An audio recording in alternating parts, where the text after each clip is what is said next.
চাঁদের সাথে যায়, যদি নবী পাকের ঘুমটা ভেঙে যায়, আল্লাহ নবীর কাছে বেয়াদবি হয়ে যাবে। আল্লাহ না না, আমি বেয়াদবি করতে পারবো না।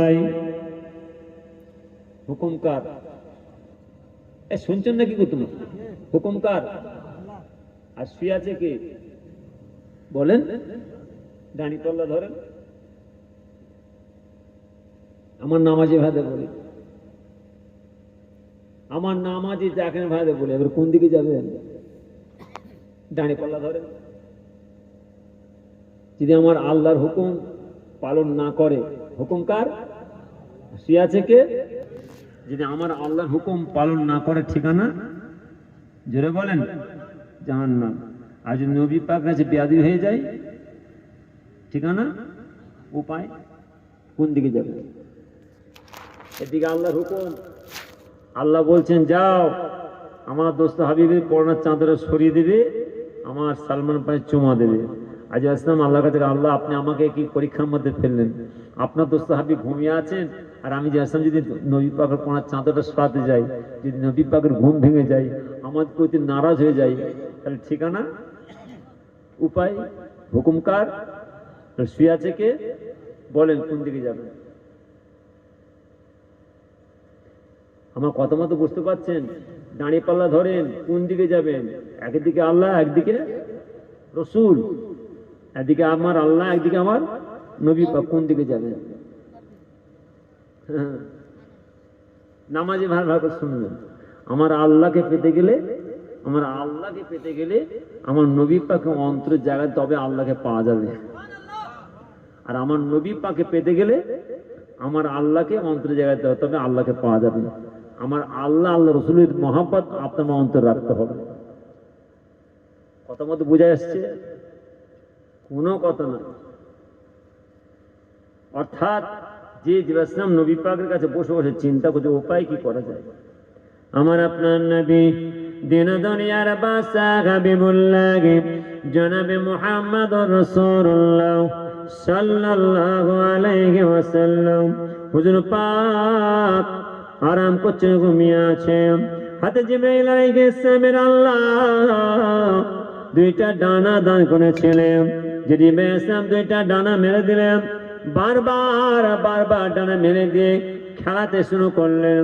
খেলাতে খেলাতে খেলাতে খেলাতে আমার নবী পাক দিয়ে করে হাওয়া শুরু করলেন।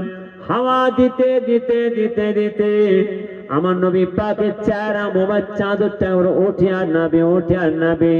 এইভাবে বারবার বারবার চাদরটা উঠা নামা করতে করতে যখন আমার নবী পাকের পিঠ মোবাইলতে চাদরটা সরে গিয়েছে, দ্রুত গতিতে তাতে সালমান পারসি আমার নবী পাকের পিঠের মধ্যে যে মোহর নব্বত ছিল, মোহর নব্বতটা চুমা দিয়ে নিলেন। বাজারে বলে আল্লাহ বলেন যে বান্দা আমার হয় আমি আল্লাহ, নামাজরা কার হয়? আল্লাহর হয়ে যায়। আল্লাহ কার হয়? ওই নামাজিদের হয়ে যায়। সালমান পারসি আল্লাহর হয়েছিলেন, আমার আল্লাহ সালমান পারসি হয়েছিলেন। সালমান পারসি আশা কবুল করলেন। বাজারে বলেন কত সুন্দর বসে আছেন, নবী পাক বসে আছেন, সব সাহাবারা বসে আছেন, আর সালমান পাশে বসে আছেন। এই সালমান, তুমি তোমার মনি পিহুদির হক আদায় করবে না? এখানে বসে আছো কেন? হ্যাঁ, তুমি এখানে বসে কেন? ঘরে যাবে না? 3 দিন এসে বসে আছো, তুমি এখানে বসে কেন? ঘরে যাবে না? সেই সকাল থেকে বসে আছো না খাওয়া, আবার তুমি এসেছো ওই বাচ্চাটা কেন এনেছো? হ্যাঁ, আবু বকর লাঠি এসো, লাঠি এসো। নবী পাক তানবি করছে, নবী পাকের সাহাবাদের রাগ করছে। নবী পাকের কোন কোন সাহাবা হুজুর আস্তে উঠে পালাচ্ছে, উঠে যেই গাছের আড়ালে থামায় নুকি নুকি নবীজিকে দেখছেন। দেখতে দেখতে নিজের খিদে মিটত, তবে নবী পাক দরবার ছেড়ে যেতেন না। নবীজি বসে আছেন আর সালমান তানবি করছেন, সালমান তুমি কি তোমার মনি পিহুদির হক আদায় করবে না? তার হক আদায় না, তুমি আমার হক আদায় করতে এসছো, যাও। নবী পাক তানবি করতেন, সালমান পাশে চলে যেতেন। এইভাবে বারবার যাতায়াত করতে করতে সালমান ফার্সির প্রতি আমার নবী একটা মহব্বত পদ হয়ে গেছে। সালমান ফার্সি আমার নবী পাক না দেখলে থাকতে পারে না, আবার নবী পাক ও সালমান ফার্সি না দেখলে থাকতে পারে না। যেমন সালমান ফার্সি আমার নবী পাকে না দেখলে থাকতে পারে না, আমার নবী পাকও সালমান পাশি না দেখলে থাকতে পারে না। উপায় এইভাবে বারবার যাতায়াত করে সালমান পাশি। যাতায়াত করতে করতে করতে করতে 1 তারিখে সালমান পাশির মনিক ইহুদি সালমান পাশির হাতে পায়ে রশি বেঁধে আঘাত করবেন। কেন? পরিবর্তন পরিবর্তন পরিবর্তন। সালমান ফার্সির নামাজ রোজা তসবিহ তিলাওয়াত আস্তে আস্তে মাশাআল্লাহ কত সুন্দর ইবাদত জিকির আছে, কিন্তু সালমান ফার্সির মনিক ইহুদি দেখছে এই এত পরিবর্তন হলো কি করে, কত সুন্দর নামাজি মুসলিম যুগবাদের টুপি সামনে। 1 তারিখে সালমান ফার্সি নিজের তাঁবুর মধ্যে ঢুকে মোরাকেবার মধ্যে বসে আছেন। আর যে কোনো মানুষ জিকির করার শব্দ হয় না, আর সালমান ফার্সির মনিক ইহুদি কান লাগে, সালমান দরজা খোলো, তুমি কি মোহাম্মদ যাও? হ্যাঁ। তুমি আমার রাত দরবার ছেড়ে তুমি মোহাম্মদ সাল্লাল্লাহু আলাইহি ওয়াসাল্লাম যাও, তার মানে লাগাও অর্ডার আইন। কি জরি করলেন না, সালমান ফার্সির হাতে পায়ে রশি বাঁধো, গাছে টেনে বাঁধো, আর লাগাও চাবুক। মারতে মারতে মারতে মারতে সালমান মেরে ফেলা হয়। সালমান ফার্সির হাতে পায়ে রশি বেঁধে কুশে টেনে বেঁধে গাছে। নবীজি বসে আছে, নবী পাকের সাহাবাদের নিয়ে। আবু বকর তোমরা সব বসে আছো, সালমান ফার্সি কোথায় গেল দেখো তো আছে কি? সালমান ফার্সি আছে না গাছে বাঁধা? জোরে বলেন না। নবীজি খুঁজছে কেন? নবীজি খুঁজছে কেন? কেন যে সালমান তো আমার নবী পাক না দেখলে থাকতে পারে না, কেন নবী পাকের দরজা করছেন? কথা বলেন না। আর সালমান ফার্সি আমার নবী পাক না দেখে থাকতে পারে না, খুঁজছে। আবু বকর তোমরা তো বসে আছো, সালমান কই দেখো। হুজুর নাই। নাই মানে তোমরা সবাই আছো, বিগত কয়েকদিন আমি দেখতে পাচ্ছি না, কি ব্যাপার দেখো দেখো। সালমান ফার্সি নাই। আবু বকর দেরি করুনি, তুমি চলে যাও, আমার সালমান ফার্সি কোথায় খবরটা নাও, খোঁজ খবর এসো। আমার আপনার নবী দিন দুনিয়ার বাদশা হাবিবুল্লাহ জনাবে মুহাম্মদুর রাসূলুল্লাহ সাল্লাল্লাহু আলাইহি ওয়াসাল্লাম হুজুর পাক আবু বকরকে পাঠিয়ে দিলেন।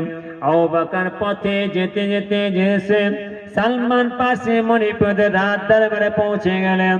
মণিপুরের রাত দরবারে গিয়ে দেখছেন সালমান পাশের হাতে পায়ে রশি বাঁধা, সারা শরীরটা ক্ষত বিক্ষত হয়ে গিয়েছে চর করে খঞ্জরে।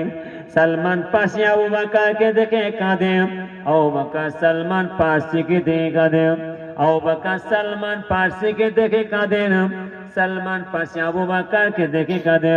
সালমান পাশে বলে আবু বকর আমার নবী পাককে আমার সালাম টুকুন পৌঁছে দেবে। আমার নবী পাককে বলে দেবে আমি সালমান পাশে মারা যাব, তাতে কোনো যায় আসে নাই। আমার নবী পাক আমার সালাম টুকুন পৌঁছে দেবে। আমার নবী পাকে বলে দেবে কাল কিয়ামতের ময়দানে, কাল হাসরের মাঠে আমি সালমান পাশে নিয়ে যেন আল্লাহর জান্নাতের মধ্যে প্রবেশ করে। আবু বকর নবী পাকের দরবারে গেলেন, হুজুর বিয়াদবি মাফ করুন, বিয়াদবি ক্ষমা করুন, সালমান পাশের কঠিন অবস্থা। নবী আবু বকর কি বলছো বলো, আমার সালমান পাশের খবর কি? আমার সালমান পাশে কোথায়, কি হয়েছে খবর একবার তাড়াতাড়ি দাও। আবু বকর ঝাঁঝাঁ করে কাঁদতে লাগলেন, হুজুর বিয়াদবি মাফ করুন, সালমান পাশের মণিপুরে সালমান পাশের হাতে পায়ে রশি বেঁধে এত মার মেরেছে, সারা সেটা ক্ষত বিক্ষত হয়ে গিয়ে ঝরঝর করে খঞ্জরে। হুজুর বিয়াদবি মাফ করুন, সালমান পাশে আপনি সালাম দিয়েছে, বলেছেন আবু বকর আবু বকর আমার নবী পাকে আমার সালাম টুকুন পৌঁছে দেবে। আমার নবী পাকে বলে দেবে আমি সালমান পাশে মারা যাব, তাতে কোনো যায় আসে নাই। আবু বকর আমার নবী পাকে বলে দেবেন কাল কিয়ামতের ময়দানে, কাল হাসরের মাঠে আমি সালমান পাশে নিয়ে যেন আল্লাহর জান্নাতের মধ্যে প্রবেশ করে। নবী পাক আবু বকর বলো যাও চলে যাও, সালমান পার্সির মনি ইহুদিকে গিয়ে বলবেন এই সালমান পার্সির মনি ইহুদি আপনি কি চান, কত অর্থ চাই, কি টাকা পয়সা চাই, কি ধন দৌলত চাই, আপনি যেটা চাইবেন আপনাকে দেওয়া হবে, তবে সালমান পার্সি খরিদ করতে হবে। তাই হ্যাঁ, আমাদের নবীজি পাঠিয়েছেন। সালমান পাশি মনিব চিন্তা করছে, বেটা আমিও এমন একটা সিদ্ধান্ত নেবো